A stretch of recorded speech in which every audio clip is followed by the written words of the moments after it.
Hello world, it's NephewOPrey 5, Qapla, and welcome to my review of Star Trek Discovery, Season 3, Episode 7, Unification Part 3, which, yes, is a continuation of the Unification Parts 1 and 2 of Star Trek The Next Generation, where Spock, who never had a sister, attempted to reunite the Vulcans and the Romulans by traveling to Romulus without Federation approval and, just try to get them talking. And apparently he was successful, not in his lifetime, but eventually. So this episode opens with Michael Burnham talking about how she doesn't know what she wants to do anymore. Discovery doesn't feel like home. Her and Book are clearly physically intimate and have been for some time. It was clearly a lie. She has been lying to people, saying that they were just friends. I recognized it immediately. I was telling you this. I think there can be no doubt now. This was not their first time. And they give us, they spare us the details, but we get the morning after. And they're talking in bed, and Michael says, yeah, she doesn't know what she wants to do, but she's not really ready to leave. Book doesn't like being here, that his ship is just sitting in the shuttle bay, and Michael's like, I need to solve the burn. And she starts talking about her brother, and Book is like, oh, I think Ari and your brother would get along. And by brother, she means Spock. Book points out that she has a messiah complex, whatever the word is. And yes, she does. Because I really think that when Discovery is over, we're going to find out that Michael Burnham is basically Space Jesus or even Eve. That somehow she is the fundamental building block on which all life in the galaxy is built upon. That we all have Michael Burnham in our genes, but I'm getting ahead of myself. So she doesn't know what she wants to do. She goes to talk to Tilly to see if Tilly found out anything with that data she brought. Tilly does at least tell her the truth that, hey, with 3 pieces of data, you cannot triangulate in 3D space. You need more data. Triangulate only works on 2D space with 3 pieces of data. So that's fine. That was a good line that at least they put it in this episode. Kind of surprising that Michael Burnham, super genius, didn't know that last week, that Tilly had to one-up her in the math department, but I guess math isn't Michael Burnham's strong suit. So Tilly and Burnham talk, and Tilly tells her how disappointed she was in Michael for not telling Tilly ahead of time what she was doing, which of course makes no sense. Had she told Tilly ahead of time, Tilly would be an accomplice. Whatever. They found out that yes, the black boxes do show different timestamps, microseconds, but different timestamps. So they have proof now that the burn had an origin point. They don't know what the origin point is, but they have proof it has an origin point. So basically, Tilly's like, you got to go talk to the Admiral and get more data. There is a project called SB19, which was a bunch of satellites all over the galaxy, but it's recorded as not having any data. But clearly the Admiral must have access to the data. So Tilly says, Michael, you got to go talk to the Admiral and get this SB19 data. So of course, Burnham and Saru go speak to Admiral Vance Refrigeration. And Admiral Vance says, yeah, we don't have the data from SB19. And Michael's like, why not? He's like, it's those damn Vulcans. He's like, the Vulcans wouldn't share the data with us. And Michael's like, Vulcans? But Vulcans always share their data. They're the first ones to share data. He's like, not anymore. Not since the Romulans rejoined them. And she's like, the Romulans rejoined? She's like, what are you talking about, Romulans? Because Michael Burnham didn't know. In Michael Burnham's time, they did not know that the Romulans and the Vulcans were an offshoot of the same race. So Vance fills him in that, yeah, the Romulans and the Vulcans happen to be the same race that were split eons ago. And your brother, Spock, made it his life's mission to reunite them. And he was successful. Yay, Spock. So we also find out that Vulcan changed its name. It's not Vulcan anymore, it's Navarre. So why would they? Well, the Vulcans changed their name when the Romulans moved in. So Romulans and Vulcans are now live on Vulcan, which is now called Navarre. So they've got to go head to Navarre. And of course, Navarre left the Federation over 100 years ago after the burn because Navarre thinks they're responsible for the burn. So SB-19 was a project the Federation was funding that was supposed to replace dilithium. Because even before the burn happened, the galaxy was running low on dilithium. Remember this. This was a whole new piece of data they added that in the last couple of weeks, that it wasn't just the burn. The galaxy was already running short on dilithium before the burn. So they sent all their best scientists to find a replacement for dilithium. And the Vulcans and Romulans had the best option, which was Project SB-19. That would have been a network of instant travel around the galaxy via these satellites. And they weren't convinced of the safety. So the Vulcans and Romulans wanted permission to cancel the project. But the Federation said, no, you're the best last hope for intragalactic travel. And they ordered the Vulcans and the Romulans to keep working on SB-19, even though the Romulans and Vulcans didn't think it was safe. And so the Romulans and Vulcans think they caused the burn. So they've been living with tremendous guilt, apparently, for 120 years. They left the Federation. They blame the Federation for ordering them to continue working and causing the burn. And so Navarre, aka Vulcan, no longer talks to the Federation.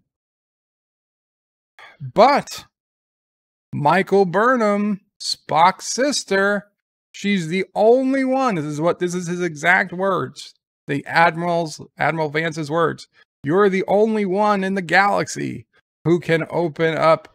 Okay, you're the only one in the galaxy, is what he says, who can open up diplomatic ties with Navarre now. So apparently everybody knows that she's Spock's sister somehow, even though I thought her whole existence was erased at the end of season 2 of Discovery, but apparently not.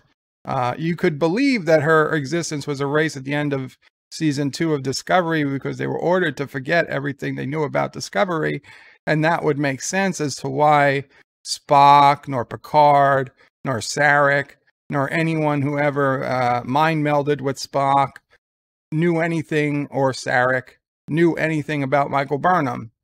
So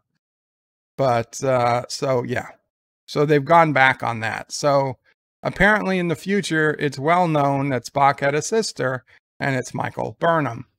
So they're going to send Michael Burnham to Navarre to talk some sense into them, because she's the only one who they'll listen to, because she's Spock's sister. So the Admiral doesn't know that Michael has been demoted. And he's like, listen, I don't care if you're demoted or not. You got to go. Michael Burnham is like, I don't think I'm the best person for this job. Admiral's like, don't worry about it. Make it happen. You're ordered. You go to Navarre. So that's it. The Discovery is going to jump to Navarre. Stamets gets to use his new interface that the human Trill non-binary 16-year-old teenager designed for him in a few minutes last week. She's not in this episode, by the way. but the interface is they jump over to Navarre. In the meantime,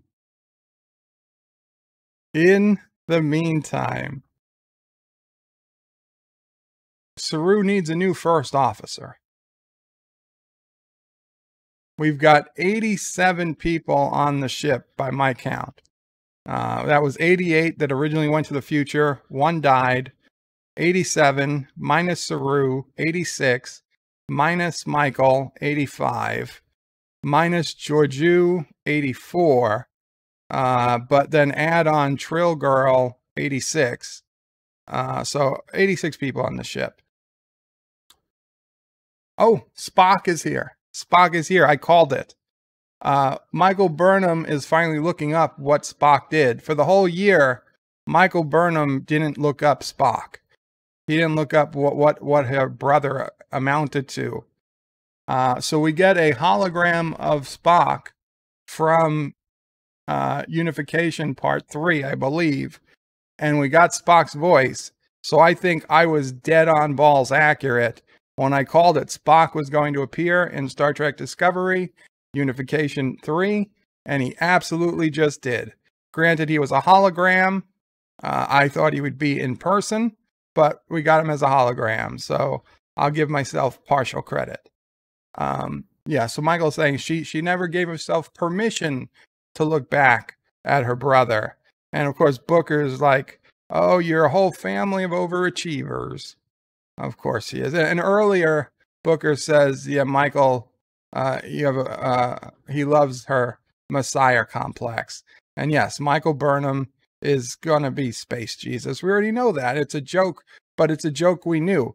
Like, we knew Michael Burnham was going to be in the Red Angel suit, and we know Michael Burnham is going to be Space Jesus by the time Discovery ends. So, yeah, so here's where Saru is like, we need a new first officer. I know who's the best candidate on this ship. Ensign Tilly. Ensign Tilly. Ensign Tilly. You get it? She's an ensign. She is the lowest ranked officer on the ship. I'm not even sure if she qualifies as an officer, technically. I guess so. I don't know. The only person who has lower rank, I would imagine, is the Trill, human Trill hybrid, non-binary girl, because she's not technically in Starfleet. Tilly, the lowest ranked member of the crew, and ensign is becoming first officer. Wow, even Harry Kim didn't become first officer of Voyager. Tilly, how do you pick an ensign to be first officer? What happens? What goes wrong in Saru's brain that he chooses an ensign? And even Tilly, to her credit, is like, I'm an ensign. You can't make me first officer. He's like, yeah, I can. You're just that good, Tilly. You're just that good. You're going to be our first officer. Well, take a day to think about it, Tilly, because you got a day. But we've got to get to Navarre now. So they jump to Navarre. They gave Navarre a heads up that Discovery was coming. So it's the first Federation starship ship to get to Navarre in decades. I don't know, decades. They broke away 100 years ago, so I don't know, decades. They show up. They happen to be right next to a satellite. Luckily, the satellite doesn't open fire on them because they were being expected. And they get a hail, and we get a hologram show up, or maybe it's not a hologram. I don't remember. It's either a hologram or just a personal transportation. I think it was a hologram. Yeah, we're getting a hail. A hologram shows up, and it's the President of Vulcan. That's literally the President of Vulcan. Vulcan now has a president. Of course, the president is a woman, and she personally greets the Discovery, and she knows of Michael Burnham's existence, and she's like, listen, I'm happy you're here. We love to see that Michael Burnham is here. because Michael Burnham is the bestest person in the universe. But just a heads up, we're not going to give you the data about SB19. And Saru is like, well, we really came here to get the data from SB19. And she's like, yeah, that's off the table. You're not going to get the data. So until you accept that you're not going to get the data, there's really nothing else for you to do here. And if you insist on getting the data, we're going to tell you to leave our space, like right this instant. And so Saru was like, ah, shit, this is my whole mission, was to get the data. So Michael Burnham says, listen, do you guys still follow the old ways? And she's like, yeah, we do. She's like, then I demand, as a graduate of the Vulcan Science Academy, she demands, I don't know, Qapla, some word, something they made up. And apparently it is where an ancient ceremony going back to the days of Surak, that any graduate of the Vulcan Science Academy can call for this. And once the request is made, it cannot be refused. And it requires the gathering of some of the best minds on Vulcan. And she has to make a scientific claim and vigorously defend it. Basically, like a thesis, a Vulcan thesis. And the Vulcans will argue against her. And if her point is logical and valid, then they'll take it. So the president is pissed all hell that she orders this, or she requests this, because once the request is made, she's demanded, she's forced to give it. And so the president is pissed, and that's how they start. So nobody's happy. Nobody's happy. Michael Burnham, although Saru is like, well, that's the only way we're going to get it. And she has to explain to Saru what the hell this is. They have to convene a quorum. And she's told, oh, so there's going to be Romulans, there's going to be Vulcans, and you're going to get an advocate. The advocate seems to be like a new position. And the advocates are only Qapla, the Romulan nuns of absolute candor that we learned about in this previous season of Star Trek Picard. Yes, there is the Star Trek Picard tie-in. Absolute candor, the favorite part of Star Trek Picard. The Romulans, apparently, the nuns of absolute candor, these women who are bound to be 100% honest about everything, completely open and honest about everything. Although they can only be women, they can't be men. Don't think about it too hard. They were prominent in getting the Romulans and Vulcans talking, because they were the only ones who were honest, since Romulans otherwise were so treacherous in their DNA that only absolute candor was able to get Romulans and Vulcans to trust each other.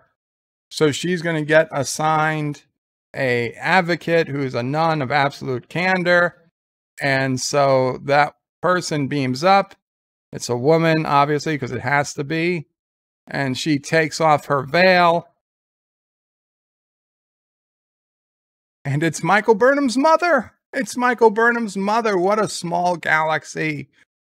Her mother, why is her mother still here in the future? Why, if her mother was alive, did she not go back and raise Michael Burnham?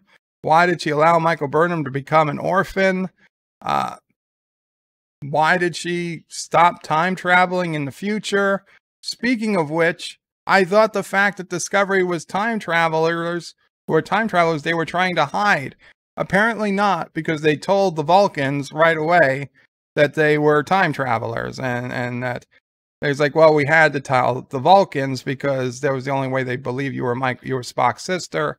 So they're not hiding the fact that they're time travelers. So I know a lot of people told me, oh, the only reason they changed the Discovery's registry to 1031A was because they were hiding the fact they were time traveling. That was a BS. I'm sorry, that's BS. They can scan the ship, Earth scan the ship, And I don't care how many updates they made to the ship. Earth was able to tell instantly they were a 23rd century vessel by the metal in the hull of the ship. They didn't redo all the metal in the ship. So it's not that's not the reason. And clearly they're okay enough telling the Vulcans, like maybe people in Starfleet don't know, but all the Vulcans know now. They're telling the entire galaxy that, yeah, they're time travelers. Don't worry about the temporal accords. It doesn't matter. So Michael has to defend her. Oh, this is Michael. This is his mother. Michael and the mother reunite. Michael's like, I always hoped. Yeah, I always hoped my mother would come back for me when I was a child and not leave me to be raised by these weird Vulcan parents. So apparently Michael's mother, perfectly fine in the future. Why did she choose to stay in the future? I don't know. Why did she go? Because she landed on a planet where the Qapla were there, and they nursed her back to health. And even though she was an older adult, they took her under her wing and they converted her to their religious order, and she became a nun, and now she's practicing. So the thing is, Michael Burnham's mother is so devoted that she puts the Qapla above Michael Burnham. And she's asking Michael, like, what's going on? How do you feel? And stuff. And Michael Burnham is lying to her. She's like, she's like, you're not telling me something. Michael's like, I don't know what to tell you. Basically, Michael is hiding the fact that she doesn't feel that Discovery feels like home to her anymore. And so blah, blah, blah, blah, blah. So they go and they have this quorum, and Michael immediately finds out that she's told ahead of time that everybody has their own facts, right? Vulcans no longer believe in absolute fact. Everybody has their own fact. The Romulan comes with his facts. The Vulcan purist comes with his facts. And then the Romulan Vulcan mixed person has their own facts, which is BS, because facts are facts are facts. But of course, in the future, facts are not facts. Facts are like they are in 2020. You bring your own facts, which is bullshit. Also, wouldn't it be amazing to actually have Qapla absolute candor today in 2020? Because it's the one thing we can't have. It seems that anyone who speaks truth is immediately canceled, right? The people start yelling at them for speaking truth, and you're canceled. You get off. You're thrown off Twitter. You're thrown off YouTube. God forbid you speak truth. You're the worst person in the world. I don't know if they realize what they created with the Qapla, but absolute candor would be great.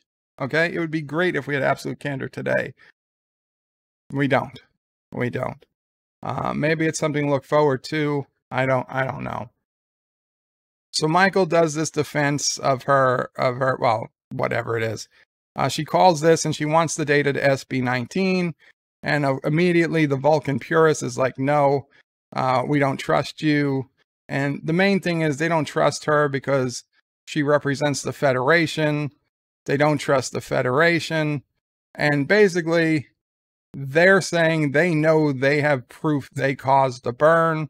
And they're also saying they don't want to give that data to Starfleet because of what Starfleet might do with the data, which makes me suspect that they know that they didn't really cause the burn, but they're protecting whoever really did.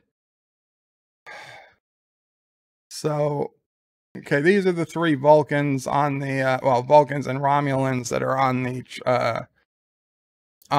trial. It's not a trial, on this committee. Whatever.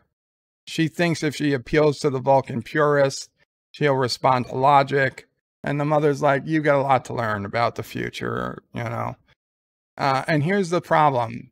The mother is told to be that she's Michael's advocate. But it turns out she's not Michael's advocate at all. She's in fact, they get in there and she's one of the biggest critics of Michael. Now, it's one thing to be honest, but if you're honestly called an advocate, then you should be advocating for your client. Apparently, that's not what advocate means anymore. Saru is talking to the president and says, didn't your people create the phrase, the needs of the many outweigh the needs of the few? And the president is like, yeah, when we reunited with the Romulans, we had the wisdom to ignore such nonsense. So Saru is trying to tell him the Federation's got new wisdom, that, you know, after the burn, the Federation learned a lot of lessons.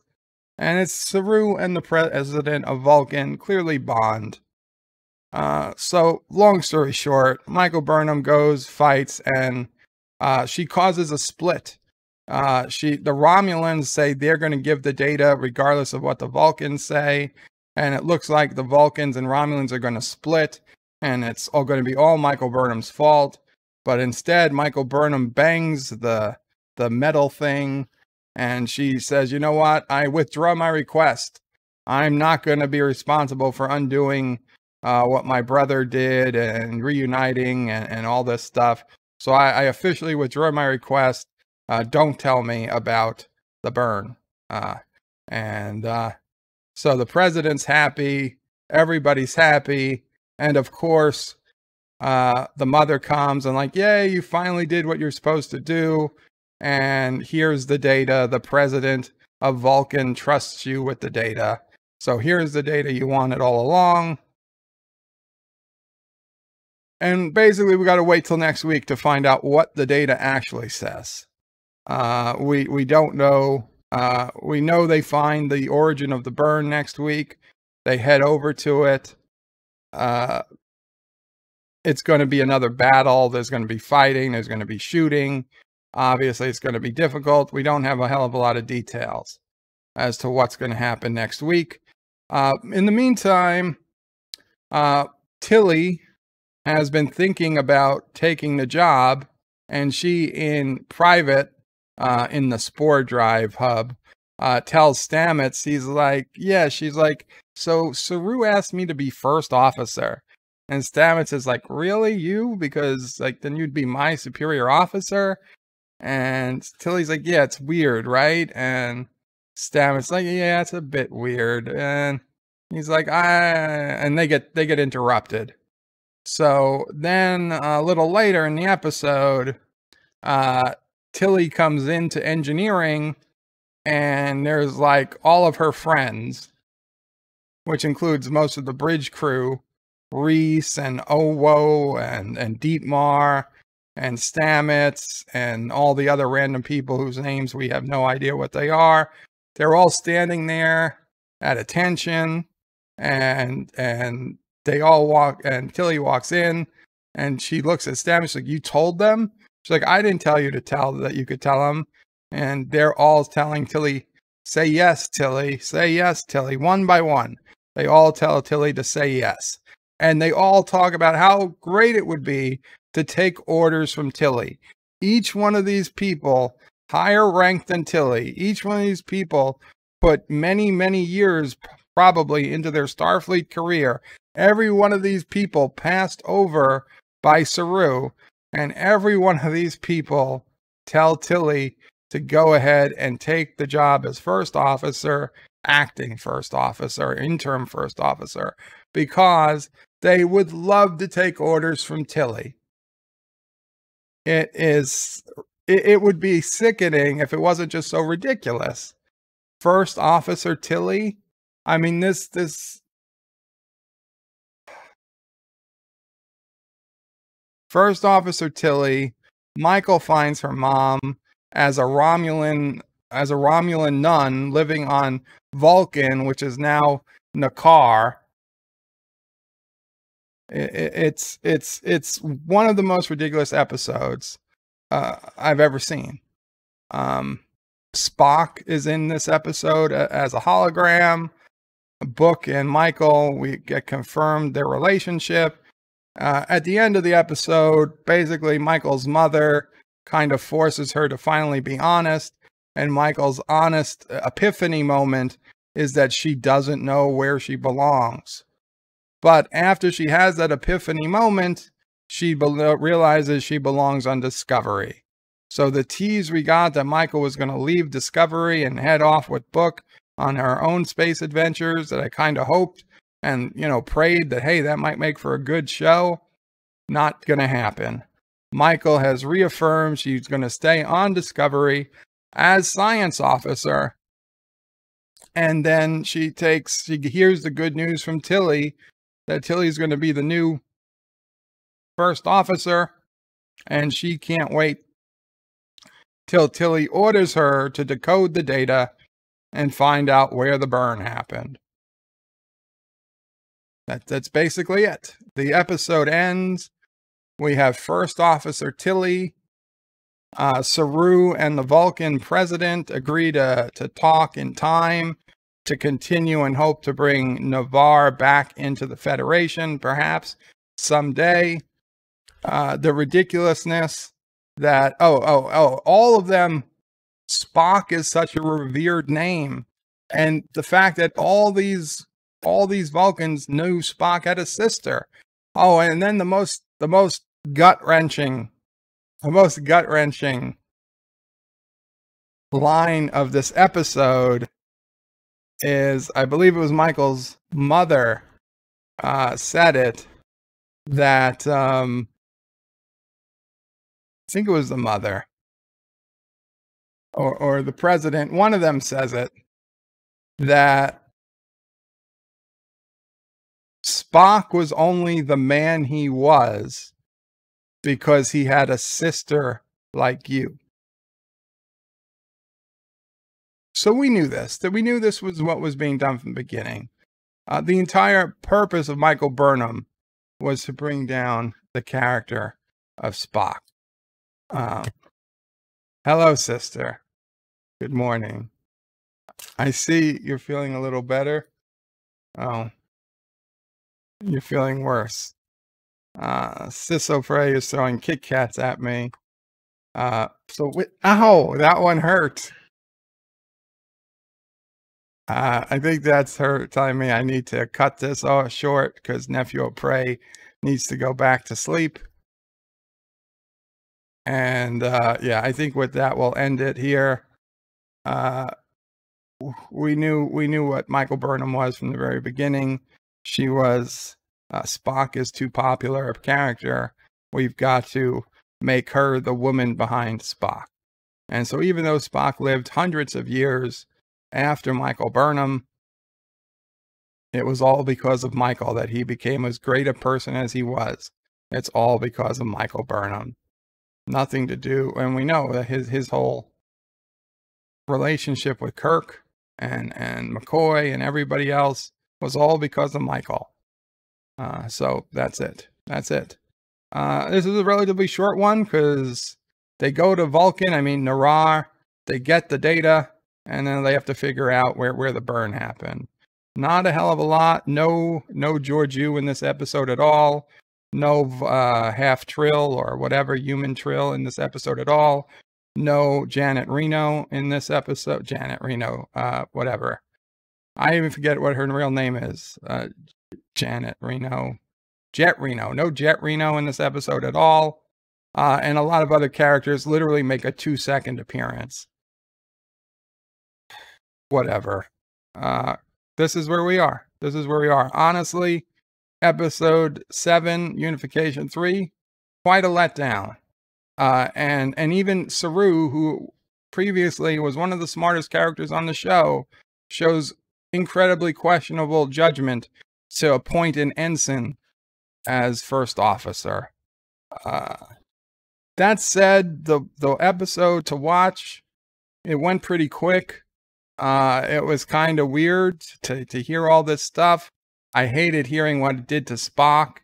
But it wasn't the worst episode of Discovery. It just wasn't a good episode. I'm going to give this a 3 out of 10 for ridiculousness of Ensign Tilly, Michael's mother just happening to be in the future, just happening to be on Vulcan, practicing as a Romulan nun, never going back to save her daughter, leaving her as an orphan, and the fact that everybody knows that Discovery is time travelers. Everybody knows Spock had a sister, and once again, we have to bring Spock down by making everything he did because his sister. That's the gist of the episode. I hope you've enjoyed this review. I know it's shorter than most others. I think I've said enough for today. Qapla all, bird out.